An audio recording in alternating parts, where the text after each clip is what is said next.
Mr. Sanjay, eminent Kashmiri filmmaker. Please come here.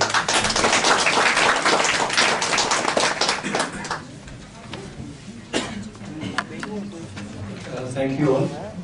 Parvez Imroz Sahab, in the break, apologized to me for not mentioning my name in the list of people who had come from outside. And I said to him that I thought it was not a mistake, that he did not take my name because I am a Kashmiri. So I'm glad that Nakshal has brought the right corrective and introduced me as a Kashmiri filmmaker. I'm going to use that privilege and the fact that I do have two identities. I am here both as a Kashmiri and, in a sense, as an Indian. But I guess the same kind of Indian that Gautam Navlakha is, and the same kind of Indian that Arundhati is, which I can assure you is a very strange kind of Indian. Having said that, I don't know what I came prepared to speak about, but there was something about the tone of this morning session which I found a little upsetting, and I want to begin with that. You see, I think that there has been, not just in the last 20 years, but for the last 63 years, there has been an extraordinary struggle here, and there have been extraordinary achievements. And I think sometimes, and I think Gautam was very good to point that out, I think that sometimes the extent of the oppression we become victims, and we can't get out of that feeling that we are victims. To me, what is significant about what has happened in the last 2 or 3 years? See, I don't claim to be any great expert on events in Kashmir. I came in 1989, and then I came in 2003. So it's a long gap of 14 years, and you all know what happened in those intervening 14 years. But I have been coming since 2003, and I have been, both because I made a film here and because of continuing engagement, I follow events here quite closely. What are we talking about here? I don't think that we have gathered or that we have come from Delhi or all of you are here from this morning because we want to reiterate what we have suffered. I think in this gathering, and for those of us who have come from Delhi, I think we are quite aware of what has happened here. I think the reason that JKCCS has called this meeting is for us to push aside the curtains of victimhood and assert ourselves that what is it that we want to do from now. And I think it's not a coincidence that this meeting is taking place in 2010. I think this is very, very significant. When I came here in 2003, what did I find shocking? I was an Indian, I suppose. I found shocking how little I knew about what had happened here in those 14 years. I'm not a person without curiosity. I read newspapers, I watch television, and yet I was shocked by how little one knew. And with every year that one has spent since then, one learns more and more and more.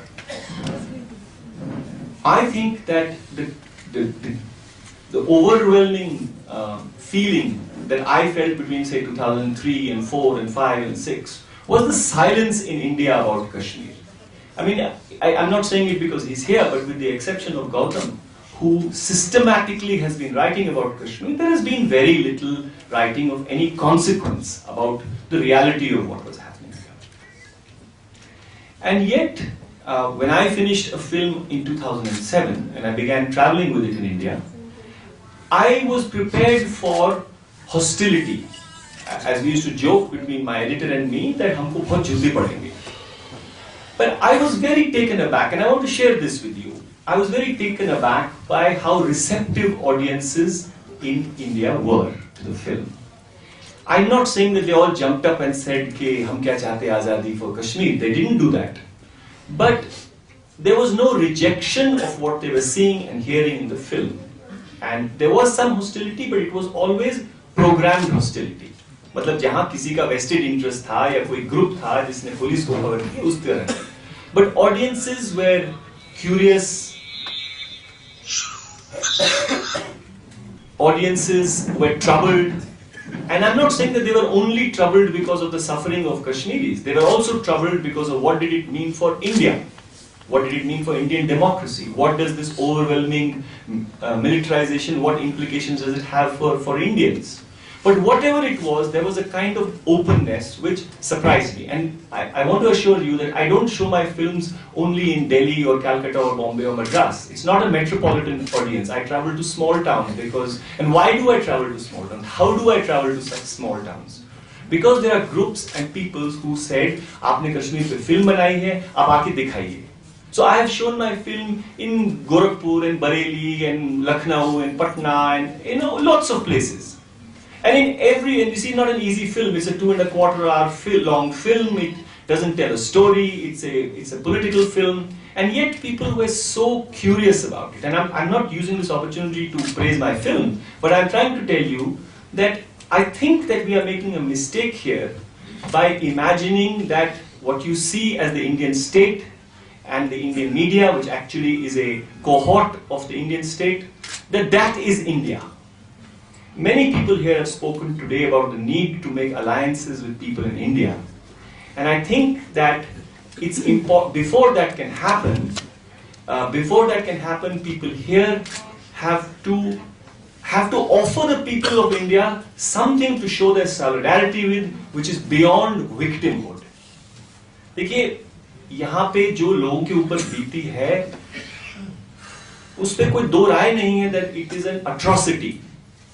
But atrocity का भी एक value होता है जो कभी खत्म हो जाता है। आप लोगों के ऊपर अपने दर्द दिखाते जाए, घाव दिखाते जाए, तो आपके करीबी जो हैं, वो कुछ देर के बाद आपके घावों को देखना बंद कर देते हैं। तो आपको उनको दिखाने के लिए अब कुछ और दिखाना है आपको। You have to show them the strength of this society. You have to show them the ability of this society. What are you offering? What is Azadi? What is this new wonderful Kashmir that you have on offer? Forget the military apparatus. It's real. That's what you are fighting. But what else are you fighting for?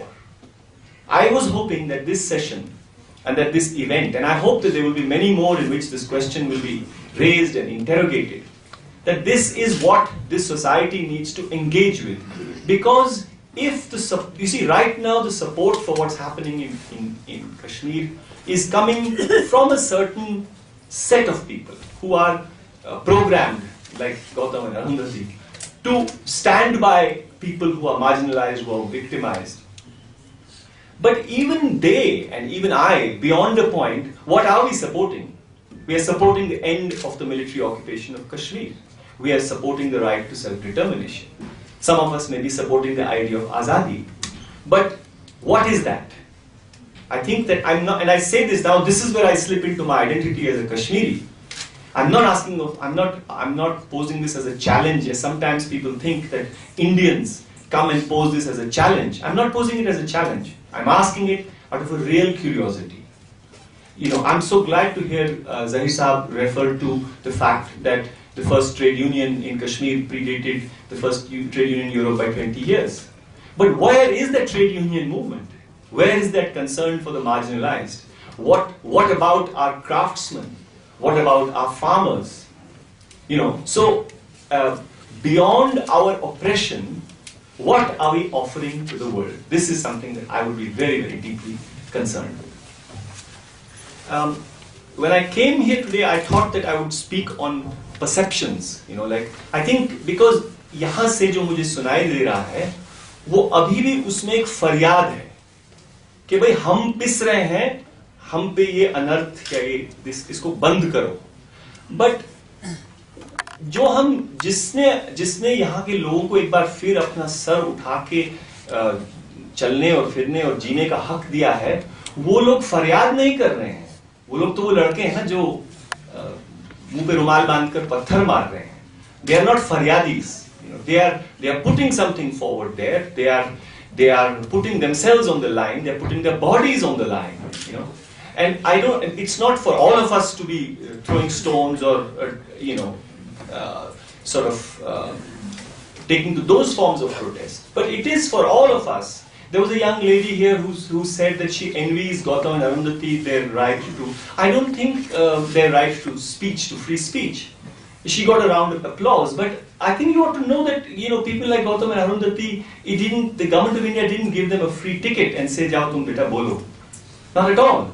They have fought and braved a lot of hostility in order to be able to earn that right to express themselves. And nobody is going to give you that right, you know. You have to fight for it. And I would be the first person to say that perhaps to have this conversation in 2000 would be impossible. But in 2010, I don't think we can take recourse anymore and say कि हमको कोई बोलने नहीं देता. आप शायद ये हमारी हड्डियों में भी एक आदत सी हो गई है कि हम बोल नहीं सकते. अरे you don't know, यहाँ अगर आप फेसबुक पे भी लिखते हैं तो आपकी गिरफ्तारी होती है. लेकिन कितनों की गिरफ्तारी करेंगे? I want to know that if the upper middle class of Srinagar in Rajbagh and all the the big palatial homes, if their children start getting arrested for being on Facebook, do you think it can continue for a very long time? I don't think so. Facebook पे भी लिखते हैं तो आपकी गिरफ्तारी होती है. लेकिन कितनों की गिरफ्तारी करेंगे? I want to know that if the upper middle class of Srinagar in Rajbagh and all the the big palatial homes, if their children start getting arrested for being on Facebook, do you think it can continue for a very long time? I don't think so. You know, so it's very easy to pick up a kid who's got a mask and a stone in downtown and put him under PSA. But I want to see that many of the children of the elite here, you know, young people in the 90s, in the 20 and 21 and 22, I want to see them arrested. I want to see how, for writing their free and fearless opinions on Facebook, somebody's going to take them to jail. I would be very surprised. I think it would begin to shake the society in the places where it needs to be shaken. You know, it has been for long over here.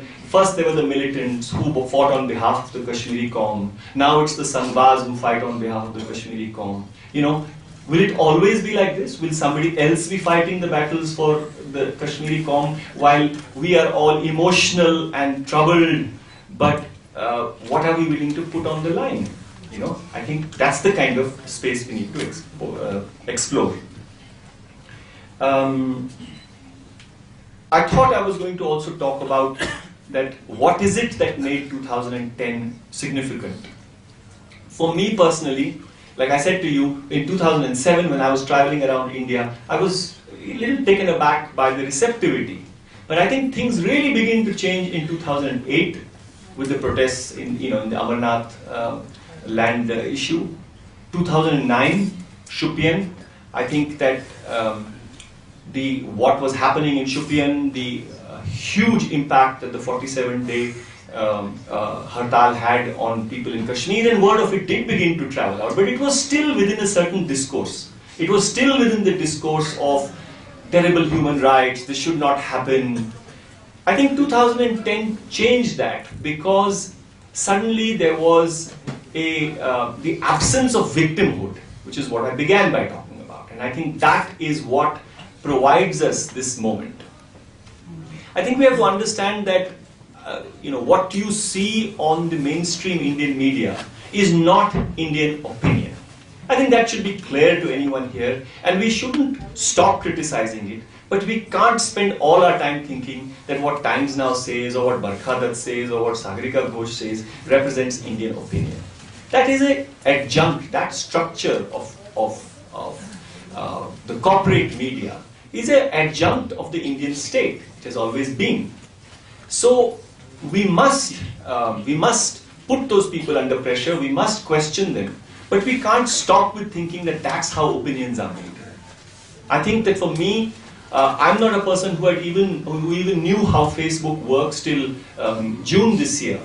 But I went to it also because I did realize that it was an invaluable source of information about Kashmir.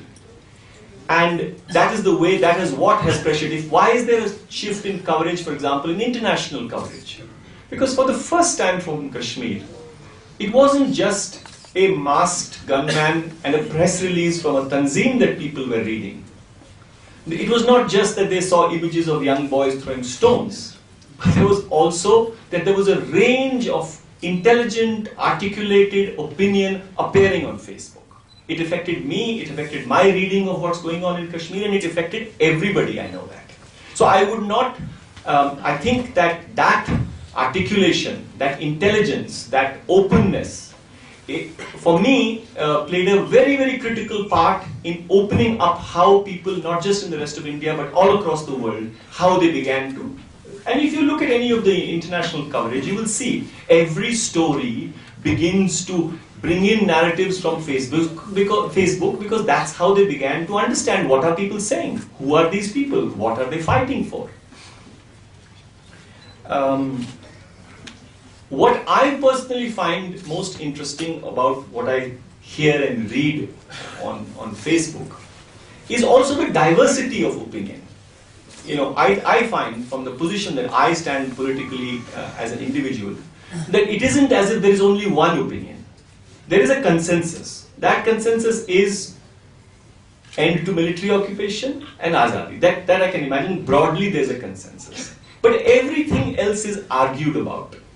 You know, and I understand that, I appreciate that, and I value that, because that is, if you were to ask me, that is the way I think that जब भी नया कश्मीर बनेगा तो उसी से बनेगा, बहस से बनेगा, बंदूक से नहीं बनेगा, पत्थर से नहीं बनेगा, बनेगा तो बहस से बनेगा। और वो बहस की भी जो कल्चर है वो यहाँ पिस गई है, दब गई है पिछले 20 सालों में। उससे 60 सालों में भी दबी है, लेकिन पिछले 20 सालों में तो बहुत ज्यादा वो दबी है। So I think there is something in that we have to understand that we also have to, this society has to then, एक जिसको कहते हैं ना कि you have to have a stomach for disagreements. You know, if there is anything that I find valuable about India, it is that many of us disagree with what the Indian state is saying, but you know, there is a culture of disagreement. We are not the only people. People in India are always disagreeing in various places about different things. So does this society have the place for disagreements? Or are we just going to assume that there is one consensus on what Kashmir will be? Is there only one consensus on what form will it take? जब बहस ही नहीं हो रही है उसके बारे में, जब कोई बातचीत भी नहीं हो रही है उसके बारे में, I find that a very worrisome thought. Then if we don't already start thinking, if we don't already anticipate the future, then what will happen? On that day when the military occupation of Kashmir ends, will we then sit down to say, so what kind of Kashmir do we want, or will we start that conversation now? And I would imagine that the purpose of a civil society initiative such as this, a platform such as this, and I hope that a series of platforms such as this, would be to precisely to create a safe platform where we are not talking, I'm not talking to you because I wish to be heard in New Delhi. You know, I'm not talking to you because I wish for Umar Abdullah to know what we are thinking and saying. I'm not. I'm talking to you because I think that we are individuals and we need to think about what the future holds for us. The other thing I want to say is that you know, I don't want to overdo this business of how much support and solidarity is beginning to develop in India about the issue of Kashmir. But I think even in a city like Delhi, in the last year and a half, one has seen an extraordinary shift. I was talking about this with Gautam yesterday, and he was a bit unconvinced that it was so significant. So I said to him that maybe it has moved from 0 to 10%, but it's a 10-time increase, 10-fold increase at least. I mean, I have attended and spoken at maybe 3 meetings in Delhi University and 1 in JNU. And Najib has probably spoken in as many. It's extraordinary. They are filled by ordinary students who fill up seminar rooms, 2 hours, 2.5 hours. We are not celebrity names. You know, Najib speaks or I speak. People really want to know what's going on in Kashmir, and the conversations and the questions and the discussions are very, very significant and meaningful. But along with this support and solidarity, there will also be questions, which is what I was raising. People want to know, so what does it mean? Yes, the military occupation must end. But what about minorities? You know, what is happening there? Tell us about that. You know. So I can only give, if I stand up there, I can only give an answer of what I see as having happened. But do I know that is it enough for me to be told that no, all minorities will be safe, or women's rights will be respected. Who is saying that?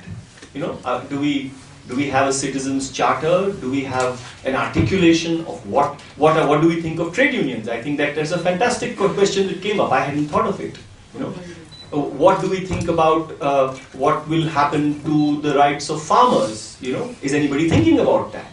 You know, so what is that vision of Kashmir? I think is something that we urgently need to address.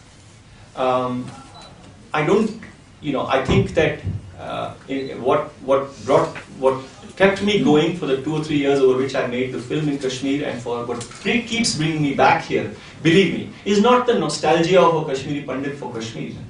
What brings me back is the enormous intelligence and commitment to Kashmir that I encountered in young Kashmiris. You know. And I know how lonely those young Kashmiris are, because the rest of society is not prepared to make the place for them to articulate what they have to say. And I think that if there's anything that JKCCS and civil society initiatives have to offer, is to create a space in which a real conversation, we don't have to break each other's heads, we don't have to break each other's legs, we have to develop a culture of debate and argument where all sorts of opinions can be shared and carried through. So I hope that this is only the first of many such meetings. We don't have to have people flying in from Delhi to increase the volume of events like this. I think we can have them amongst ourselves. We have to enrich and increase our self-assurance. Kashmiris are very self-assured people, but I think that we just need to increase our self-assurance, our ability to respect ourselves as something more than victims. Thank you very much.